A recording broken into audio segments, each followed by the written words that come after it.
सहयोगी जयप्रकाश शर्मा को भी मैं कहूंगी कि वो मंच पर आएं और हम सेशन को अब आगे बढ़ाएंगे।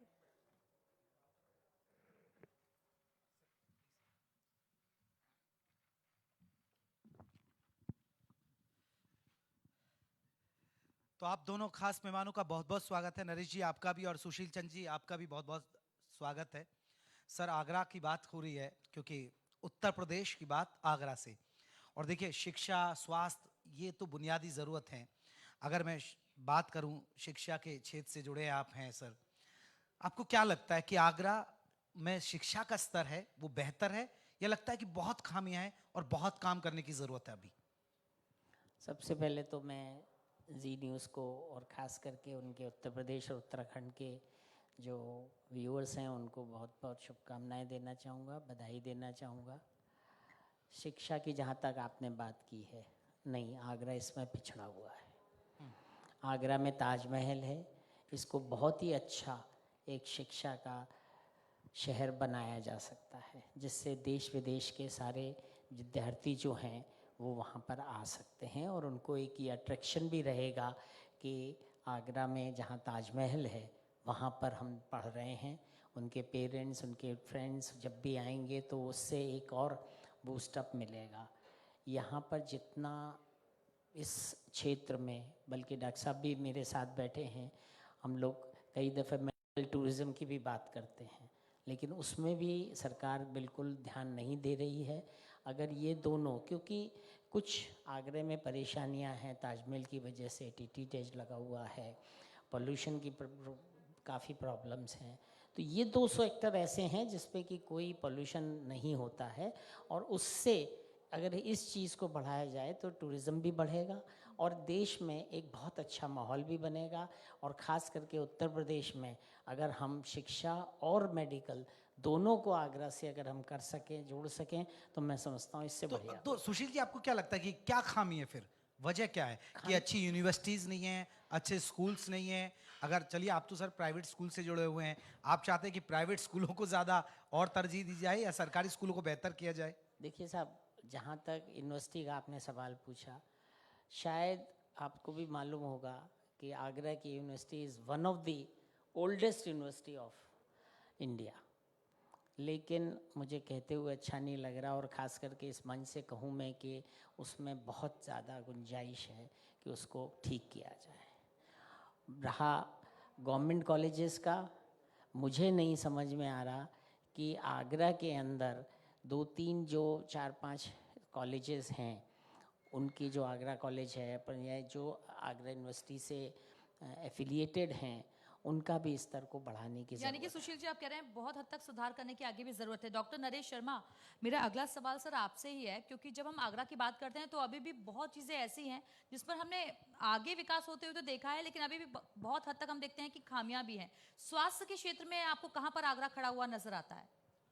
देखिए, स्वास्थ्य के क्षेत्र में आगरा बहुत आगे है, और मैं तो ये मानता हूँ कि पूरा उत्तर प्रदेश में नंबर 1 है स्वास्थ्य के क्षेत्र में, क्योंकि यहाँ पे बहुत बड़े बड़े डॉक्टर्स भी हैं। मेडिकल कॉलेज तो है ही, खैर मेडिकल कॉलेज तो हर जगह होता है, बहुत जगह है, पर यहाँ पे जो डॉक्टरों की काबिलियत है वो बहुत बहुत अच्छी है, बहुत ज़्यादा है। तो हमारे हिसाब से जो मेडिकल का क्षेत्र है काफ़ी अच्छा है आगरा में।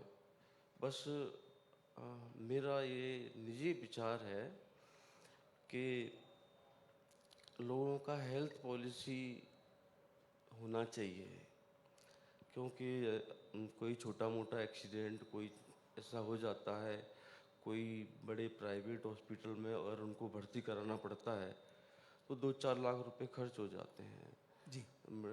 मिडिल क्लास में 2-4 लाख रुपए एकदम से खर्च करना बहुत बड़ी उनके लिए प्रॉब्लम हो जाती है। फिर वो उससे उभरने के लिए उनको काफ़ी टाइम लगता है। डॉक्टर साहब, जिस तरह कोरोना एक सबसे एक बड़ा, चीज़, हाँ, एक मिनट बात बोलूँगा बिल्कुल। डॉक्टर साहब की बात को बढ़ाते हुए, हाँ। कि डॉक्टर साहब ने जो कहा इसमें कोई शक नहीं है कि यहाँ एमएस की तो बात छोड़ दीजिए, जितने एमसीएच और हायर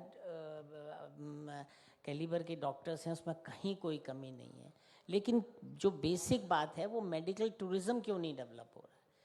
क्यों नहीं इस तरह की फैसिलिटी हो रही हैं? ज़रा सी भी कोई बात होती है तो चलो यार वहाँ मैक्स चलते हैं, वेदांता चलते हैं, वहाँ अपोलो चलते हैं। वो चीज़ जब तक नहीं रुकेगी तब तक मेडिकल टूरिज्म नहीं बढ़ेगा, जब तक नहीं है। और काबिलियत में मैं 101% डॉक्टर साहब से इत्तेफाक रखता हूँ कि दिल्ली के डॉक्टर्स हों, कहीं भी आगरा के डॉक्टर्स किसी भी मामले में कम नहीं। बिल्कुल, एक बड़ी बात है सर। आप तो एसएमएस अस्पताल से जुड़े हुए हैं। मेरा एक बड़ा सवाल है कि अब देखिए कोरोना में अगर हम बात करें, आप कह रहे हैं कि फिर से एक लहर आ सकती है और खतरा बढ़ने लगा, और आगरा में तो केसेस बढ़ भी रहे हैं। अगर हम देखें पिछले मुकाबले कुछ दिनों में अभी केसेस बढ़े हैं। तो सरकारी अस्पताल के अलावा फिर जब इस तरह की लहर आती है तो प्राइवेट अस्पतालों की तरफ ध्यान जाता है। तो आप लोग तैयार हैं अगर इस तरह का खतरा मंडराता है तो? हाँ, देखिए, पहली बात तो ये है कि वैक्सीनेशन बहुत हो गया है, तो अब इतना बड़ा खतरा नहीं आएगा। और वैक्सीनेशन के बाद बूस्टर डोज भी लग रहा है। अब अगर कोरोना का कोई नया फॉर्म आता है, कोई उसका बच्चा आता है, तो वो बहुत हल्का आएगा, हल्का बुखार, जुकाम, खांसी पर। उसमें अभी ये एस्टिमेटेड है कि 10,000 में से एक पेशेंट को एडमिट करने की ज़रूरत पड़ेगी। तो अब वो खतरा इतना बड़ा नहीं है, बहुत यानी आप छोटा कह रहे हैं है। कि डरने के लिए नहीं है, बस आप डरने की सावधान जरूरत रहिए, बस या यस डरने की जरूरत नहीं है। यस नहीं, वेव इतनी खतरनाक नहीं है, लेकिन तैयारी हमें पहले से रखनी होगी कम से कम, क्योंकि जो सिचुएशन हमने पहले देखी थी वो दोबारा रिपीट ना हो। सुशील जी, मेरा अगला सवाल आपसे ही है। कितना डिफरेंस आप पाते हैं पहले की शिक्षा व्यवस्था में और आज की शिक्षा व्यवस्था में? और जब हम एजुकेशन की बात करते हैं तो उसमें एजुकेशन के साथ साथ डिसिप्लिन भी आ जाता है, एटीट्यूड भी आ जाता है, बिहेवियर भी आ जाता है। अच्छी शिक्षा हर तौर पर बच्चों को मिलनी चाहिए। आपने बिल्कुल सही कहा कि शिक्षा तो बहुत ज़रूरी है, और शिक्षा अगर सही नहीं होगी तो हम अच्छे नागरिक और विद मॉरल वैल्यूज़ हम देश को नहीं दे पाएंगे। लेकिन हर चीज़ आके रुक जाती है गवर्नमेंट के ऊपर। इन 2 सालों में जो लर्निंग लॉस हुआ है, मुझे कहते हुए अच्छा नहीं लग रहा है, लेकिन इसकी तरफ किसी का ध्यान नहीं है। छठी के बच्चे को 7वीं में कर दिया, 7वीं के बाद फिर दूसरे साल 8वीं में कर दिया। क्या ये 2 साल की पढ़ाई उसने समझी है? और अब वो 9th में आ गया है। अगर ऐसे ही है तो घर पे बैठा दो 10 साल तक, सीधे सीधे। तो फिर विकल्प क्या होता है सर? आप शिक्षा क्षेत्र से देखिए, जुड़े हैं, क्योंकि विकल्प कोरोना में तो सब बिल्कुल चौपट सही हुआ ना। आपने कहा, विकल्प इसके लिए बहुत सारे विकल्प हैं। किस तरह से हम छुट्टियों को कम करें? समर वेकेशंस कम करिए, गर्मियों की छुट्टियां, गर्मी की वजह से छुट्टियों के ड्यूरेशन कम कर दीजिए, लेकिन छुट्टियां मत करिए। इसके ऐसे ऐसे विकल्प आ सकते हैं जो कि हम लोग अगर बैठे और मंचन सरकार करें। के सामने भी बहुत हद तक मजबूरियां होती है ना कई चीजों की। अब जैसे थोड़ा सा स्कूल रीओपन हुए, फिर से आप सिचुएशन देख रहे हैं। देखिए साहब, ऐसा है, जो भी अभी आपने कहा, डॉक्टर साहब ने भी कहा कि कोरोना से अब हमको कोई डरना नहीं है। और बहुत बड़ी बात कही कि 10,000 में एक पेशेंट को है। अब ये चीज़ हमारी एक बीमारियों की लिस्ट में जुड़ गई है, तो कृपया करके इसको हमें सीखना पड़ेगा, समझना पड़ेगा। आज हम लोग नहीं लगा रहे हैं, लेकिन मेरे स्कूल या किसी भी स्कूल में चले जाइए, हर बच्चा मास्क लगा के आ रहा है। तो ये कोई तरीका नहीं है। और इसको हम साल बच्चे का ख़राब नहीं कर सकते हैं, लेकिन उसके लिए जब 9th में आके वो 10th का बोर्ड या 12th का बोर्ड देगा, और अगर मान लीजिए उसके नंबर अच्छे नहीं आते हैं, तो क्या उसको कुछ आगे बढ़ पाएगा? तो इसके लिए हमको वो उपाय ढूंढने पड़ेंगे। क्या ज़रूरत है कि हम 47 छुट्टियां करें? क्या ज़रूरत है कि हम 210 दिन, अगर CBSE कहता है तो हम उसी दिन करके आए? और हाल क्या है कि अब 180 दिन तो छोड़िए, 160 दिन भी स्कूल नहीं लग रहे हैं। तो हमको सरकार का बैकअप चाहिए कि भाई हाँ ठीक है। और फिर ये ऑप्शन होना चाहिए, अगर भाई जो पेरेंट्स हैं या जो बच्चे पढ़ने आना चाहते हैं, उनको हमें पढ़ने का जगह और प्लेटफॉर्म देनी चाहिए, बजाय इसके कि हम उनको छुट्टी कर दें। अब जयंती है, सब जयंती छुट्टी कर दीजिए। बच्चे से पूछा है कभी आपने? आप अपने बच्चों से पूछिए क्यों छुट्टी है, ये नहीं मालूम छुट्टी है। अरे उस जयंती को महावीर जयंती है, तो महावीर जी ने किस तरह से अब काम किए, उस सबको आप उनको बच्चों को बताइए, स्पेशल असेंबली करिए, उन्होंने किस लेवल पे वो लोग पहुँचे हैं, उस लेवल पे उनको ले जाइए, उनको समझाइए कि छुट्टी कर दी आपने। नहीं, तो आपको क्या लग रहा है कि अगर छुट्टी ज्यादा हो रही है इसलिए दिक्कत है? लेकिन आप तो प्राइवेट स्कूल से जुड़े हैं, इसलिए तो दिक्कत नहीं हो रही कि फीस नहीं आ पा रही है? देखिए मैं आपको एक बात बता दूं, ये भ्रांति आपके है। मैं प्रेसिडेंट भी हूं आगरा के सारे स्कूलों का, इसलिए ये बात तो बिल्कुल मान के तो मत सर चलिए। क्यों आरोप लगते हैं फिर? मोटी ये फीस, सिर्फ मोटा आप ट्रांसपोर्ट। लोगों के लगाए हुए आरोप हैं। हमारे आरोप नहीं नहीं, होते सर। माफ कीजिएगा, मैं आपके उस प्लेटफॉर्म से आप ही की बात कर रहा हूँ। हाँ। ये आरोप आपके लिए कोई फीस की, देखिए परेशानी थी 2 साल थी, अब कोई परेशानी नहीं, सब चीज़ें नॉर्मल चल रही हैं, सब चीज़ें फीस है। और आपको एक बात बता दूं, 65 to 70% जो फीस हम लोग लेते हैं, किसी भी स्कूल की बैलेंस शीट दिखा लीजिए, वो टीचिंग और नॉन टीचिंग स्टाफ को उनकी सैलरी में जाए। कई बार इस तरीके के भी आरोप लगते हैं ना कि जैसी मोटी रकम वसूल रहे हैं तो उस हिसाब से फैसिलिटीज भी नहीं मिल पाती है, उस मैडम हिसाब ऐसा से है, गाइडेंस भी नहीं मिल पाता है माफ बच्चों को। कीजिएगा, मोटी रकम वसूलना और देना ये सब आपके भी हाथ में है। आज किसी भी शहर में चले जाइए, 40,000 रुपये साल से लेके और 1 लाख रुपए साल तक की फीस है। आपके पास में चॉइस है कि आपको कोई जबरदस्ती तो नहीं आपसे कर रहा है। सर, और उसके साथ साथ मैं एक बात और शिक्षा की आपको बात हुई, कहूँगा। सर यही पेशा, देखिए मैं डॉक्टरी पे भी बात कर लेता हूँ, क्योंकि स्वास्थ्य सेवाओं पर भी यही असर देखने को मिलता है, खासकर प्राइवेट अस्पतालों में। डॉक्टर को समाज के अंदर भगवान का दर्जा दिया जाता है, और आज भी है, ऐसा नहीं है कि डॉक्टर जिंदगी देते हैं। लेकिन प्राइवेट अस्पतालों की जब बात आती है, अरे वहां मत जाइए भैया, लूट लेंगे आपको। ऐसी छवि क्यों बन गई डॉक्टर साहब? देखिए सारे हॉस्पिटल एक से नहीं हैं आगरा में, कुछ एकाध हो सकता है हों, पर हम आपको एक छोटी सी बात से समझाते हैं। जब कोई पेशेंट आता है बहुत सीरियस कंडीशन में, तो उसके साथ वाले, उसके घर वाले कहते हैं कि आप तो भगवान हो, कितने भी पैसे ले लो, ठीक कर दो, कुछ भी, कितने भी पैसे ले लो। फिर हम उसको एडमिट कर लेते हैं। फिर जैसे जैसे वो ठीक होने लगता है, उनके घर वालों का एटीट्यूड चेंज होने लग जाता है। इतना चेंज देखा है मैंने। और जैसे ही पेशेंट ठीक हुआ तो फिर वो शेर बन जाते हैं उसके घर वाले। तो यही फिर लोग झूठा प्रचार करते हैं। नहीं तो आप उनका पहले भर्ती कराने से पहले का स्टेटमेंट, कंडीशन सब देखें। और नहीं जब नहीं सर, एक्सेप्शन केस तो कई हो सकते हैं, लेकिन कई बार ऐसा होता है कि छवि बनी हुई है अस्पतालों की कि वहां मत जाइए आप, या फिर जो इनको पहले जो डेटा दिखाया जाता है उसमें बताते हैं कि किस इलाज की कितनी अमाउंट रहेगी, जब बाद में पूरा डिस्चार्ज होता है पेशेंट, तो वहां पर कुछ और एक्चुअल अमाउंट होता है टोटल बिल में। मैं डॉक्टर साहब 1 मिनट, ऐसा नहीं होता है। कम से कम केस टू केस देखिए। अगर 100 में से 5 पेशेंट्स के साथ कोई बात हुई और 95 सही हुए, तो आपसे निवेदन है कि उस 95 को भी तो कम से कम आप लोग अपनी मीडिया में बताइए कि खाली 5 ही सर, की बात ये निजी अस्पतालों के और या स्कूलों की बात हो गई। मैं सर स्वास्थ्य सिस्टम पर बात कर लेते हैं। यूपी, क्योंकि पहले बहुत तस्वीरें आती थी, मतलब आज से मैं 5 साल पहले का हूँ, कि एम्बुलेंस नहीं मिल रही है, मरीज मर रहे हैं। आपको लगा कि 5 साल में कुछ बदलाव हुआ या नहीं हुआ? और अगर बदलाव और बेहतर हो सके तो उसके लिए आप क्या कहेंगे, क्या सुझाव देना चाहेंगे एक डॉक्टर के नजरिए से? देखिए एम्बुलेंस वगैरह तो बहुत हैं, अब एम्बुलेंस का कमी नहीं है।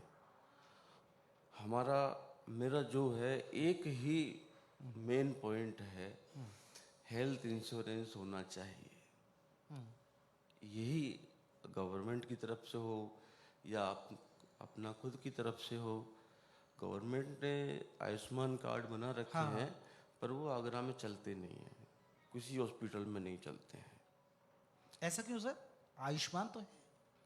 केवल हार्ट डिजीज वाले पेशेंट होते हैं, उसमें उनका रेट हाई रखा गया है।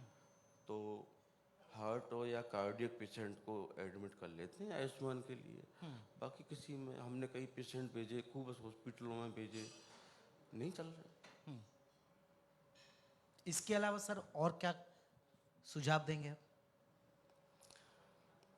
और तो बेहतर स्वास्थ्य के लिए प्रिवेंशन ही है। उनको बताया जाए कि बीमारी से कैसे बचाव हो सकता है।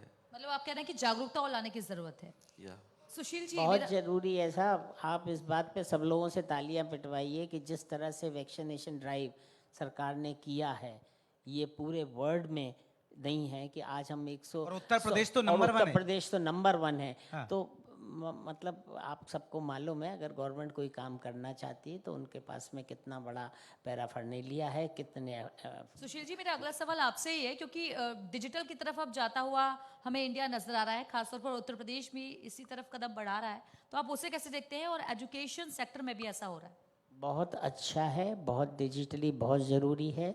और जो न्यू एजुकेशन पॉलिसी की हम बात करते हैं उसमें भी इसी तरह की बातें बहुत ज़रूरी है। और अपग्रेड तो करना पड़ेगा, क्योंकि हमको अगर अपने वर्ल्ड के उसमें नक्शे पे कहीं लाना है तो हमको बहुत ज़्यादा डिजिटली इम्प्रूव करना पड़ेगा। और जो आपने बात कही, ये सब चीज़ों के लिए फंड्स चाहिए।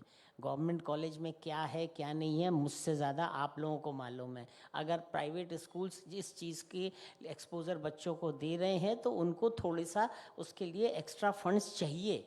तो ये बहुत ज़्यादा ज़रूरी है कि भाई हम उसको आगे किस तरह से लाएं। अगर केजरीवाल साहब ने दिल्ली में प्राइवेट गवर्नमेंट स्कूलों को अच्छा कर दिया है तो बच्चे वहाँ जा रहे हैं और प्राइवेट स्कूल्स को कोई फ़र्क नहीं पड़ रहा है। लेकिन आप अपना स्ट्रक्चर तो सही करिए, गवर्नमेंट के स्कूलों को तो सही करिए। सुशील जी, एक बात आती है, मैं बहुत सारे अभिभावकों से हमारी कभी बात होती है, चर्चा होती है, क्योंकि आजकल भागती दौड़ती ज़िंदगी है और सारा दारोमदार आप लोगों पर ही है, स्कूल पर ही ज़्यादा आता है। क्योंकि लोग कहते हैं कि देखिए शिक्षा बढ़ रही है लेकिन बच्चों के अंदर संस्कार नहीं बढ़ रहे। आप मानते हैं एक शिक्षक के नाते कि वाकई में शिक्षा के साथ साथ संस्कार भी देने चाहिए स्कूलों के अंदर? देखिए परिवार की जिम्मेदारी होती है संस्कार देना, अभिभावक की होती है, लेकिन आप भागती दौड़ती जिंदगी है, आपके मदर भी वर्किंग है, फादर भी वर्किंग है, बच्चों को टाइम नहीं दे पा रहे, तो आप मानेंगे कि शिक्षा के साथ साथ स्कूलों में संस्कार को भी बढ़ावा दे तो और बच्चों का जो भविष्य है वो बेहतर तरीके से और चलेगा? देखिए, हमारी तो मजबूरी है संस्कार देना। मैंने क्या कहा, हमारी तो मजबूरी है संस्कार देना। अगर हम अच्छे संस्कार नहीं देंगे तो हमारे स्कूल के बच्चे हमको स्कूल चलाने ही नहीं देंगे। लेकिन सबसे बड़ी प्रॉब्लम क्या है, बेटा जरा उनको कह देना कि पापा घर पे नहीं है। ये संस्कार हम रोज दे रहे हैं। वो देख रहे हैं कि साहब पिताजी और माताजी किस तरह से जा रहे हैं, लेकिन उन पर बच्चे पे कितना टाइम खर्च कर रहे हैं। बच्चे को कितना 6 घंटे के अंदर आप हम लोगों से ये उम्मीद करते हैं कि 4-5 कैप्सूल खिला दें और संस्कार से लेके पढ़ाई से लेके सब कुछ कर दें। 18 घंटे की आपको चिंता नहीं है, और वो भी 6 घंटे सिर्फ 210 दिन के। तो ये संस्कार घर से चलने पड़ेंगे।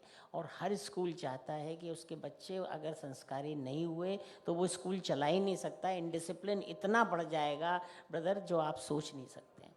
तो हर है मॉरल वैल्यूज़ पे बहुत ज़्यादा है। एनईपी ने तो बहुत ही ज़्यादा इस बात पे वो किया है और इसमें कोई शक नहीं है कि भाई क्या कहते बहुत ज़रूरी है। इस बात में मैं आप लोगों का धन्यवाद दूंगा, क्योंकि बच्चों को जिस तरह से आप लोग बताते हैं कि देखिए ये संस्कारी नहीं थे और इसको ये हाल हो गया, उन्होंने गलत काम किए और वो काम हो गया, तो ये बहुत ही अच्छी बात है। लेकिन कहीं ना कहीं मॉरल वैल्यूज़ को लिए घर से ही हमको शुरुआत करनी। डॉक्टर नरेश, मेरा अगला सवाल आपसे ही है, क्योंकि प्रोफेशनली तो हमने बहुत सारी बातें कर ली, लेकिन पर्सनल सवाल अब आपसे कि अपनी जर्नी आप थोड़ा सा शेयर कीजिए। और क्योंकि डॉक्टर एक ऐसा पेशा होता है जो हर कोई इसमें आना चाहता है, तो क्या आपके परिवार से भी कोई और इसमें है, या आप कैसे यहाँ तक आपने अचीव किया? नहीं, मेरे परिवार में कोई नहीं है डॉक्टर। जब मैं छोटा था तो हमारे फादर हमारे एल्डर ब्रदर को डॉक्टर बनाना चाहते थे, तो वो पढ़ने में इतने कमज़ोर थे कि उन्हें 10th क्लास 3 बार में पास की। तो तो मैं जब बहुत छोटा था तो मेरे दिमाग में तभी से ये फिट हो गया था कि मेरे को डॉक्टर बनना है। ये एक बड़ी बात है सर। शिक्षा का क्षेत्र में अक्सर ये कहते हैं कि स्कूल अगर आप खोलेंगे निजी स्कूल तो कमाने के लिए खोलेंगे, तो सेवा भाव के लिए आए या नहीं? ठीक है, मुनाफा होता है इसलिए आए। देखिए साहब, सेवा भाव बहुत ज़्यादा है। और मैं आपको बता दूं कि ज़्यादा से ज़्यादा प्राइवेट स्कूल्स उन्हीं लोगों के हैं जिनके और भी काम चल रहे हैं। तो ये भी आपको देखना पड़ेगा। और दूसरा, मैं इस मंच से मुझे कहने में कोई परेशानी नहीं है कि अगर किसी भी बिज़नेस को या किसी भी सर्विस इंडस्ट्री में या किसी भी समाज सेवा को अगर आप प्रोफेशनली रन नहीं करेंगे तो वो नहीं चलेगा। प्रोफेशनली रन करिए, उसके अंदर अगर प्रॉफिट होता है तो उसको वहीं पे जो है वो आप इन्वेस्ट करिए, बच्चों के उसमें ही करिए, और सब लोग यही करते हैं। सुशील जी, आगरा की बात हो रही है और आगरा के डेवलपमेंट पर हम बात कर रहे हैं। आप शिक्षा क्षेत्र से जुड़े हैं, नरेश जी स्वास्थ्य क्षेत्र से जुड़े हैं, लेकिन आगरा की जो विकास की रफ्तार है उसे कैसे तेजी दी जाए? क्योंकि लाखों लोग आपको सुन रहे होंगे, सरकार के नुमाइंदे भी आपको सुन रहे होंगे, अधिकारी भी आपको समझ रहे होंगे, क्योंकि आप एक विशेष वर्ग से आते हैं। तो उस चीज में आप कैसे देखते हैं? क्योंकि आप शिक्षा जगत से जुड़े हैं और आपने तो बताया कि आप प्राइवेट एसोसिएशन के अध्यक्ष भी हैं, तो क्या बदलाव करें? देखिए, सब बदलाव जो है वो बहुत सारी चीज़ें हम सुनते आए हैं कि सेंटर में गवर्नमेंट नहीं थी तो कुछ नहीं कर पाए थे, अब स्टेट में भी हो गई, सेंट्रल में भी हो गई, सारे 9 विधायक भी हो गए, 3-3 4-4 मिनिस्टर भी हो गए। लेकिन आगरे के साथ क्या रीज़न है ये आप लोग निकालिए।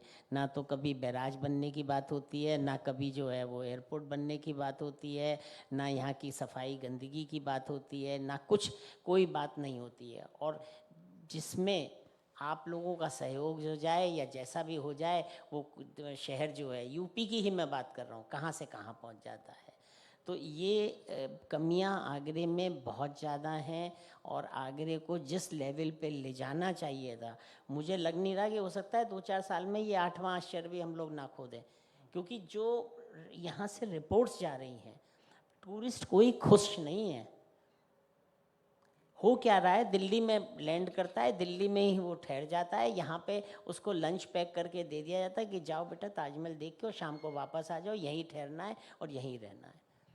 जब तक हमारी सरकार यहाँ पर कुछ नहीं करेगी या प्राइवेट के साथ पार्टनरशिप करें और यहाँ पे टूरिज़्म की कुछ खोलें।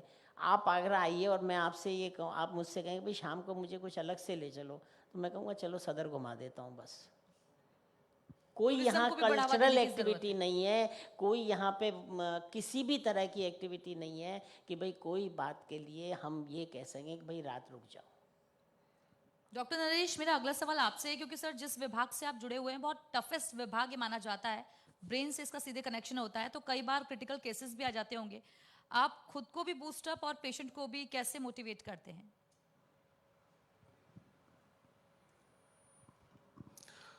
पेशेंट जब ज़्यादा सीरियस कंडीशन में आता है तो उसको तो मोटिवेट कैसे कर सकते हैं?